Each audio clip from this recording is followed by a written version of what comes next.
Mga kapuso, bastante nga supply sang kuryente gin pangako ni President Ferdinand Marcos Jr. sa State of the Nation Address ng 2025. Apang baliskad naman diri ang nagakatabo sa Visayas Grid nga sa sulod sang pila na kabulan manipis ang supply. Si Zen Kilantang sa may nagaratsada nga balita. Halos adlaw-adlaw ang ginapaidalom sa yellow alert status ang Visayas Grid bangod sang paglubo sang operating margin o kun reserba sang kuryente kasunod sa mataas nga demand. Nagapangunang rason amo ang gulpyada nga pagpalya sa mga generation plant sunod sa National Grid Corporation of the Philippines. Si Manang Lenly nagalalain bangod sa masami nga brownout sa ila lugar.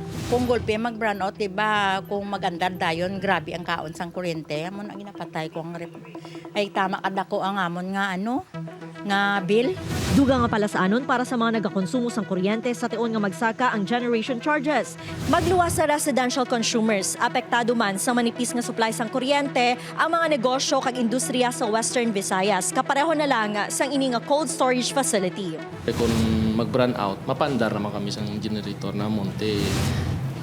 Expenses naman sa diesel kag sa dako gid sa mga impact. In terms of operational expenses, dira gid ga affecta na nagiging domino effect siya sa aton kapin pa sa sales ta, dira gid siya ga affect kag sa profitability sang aton nga company.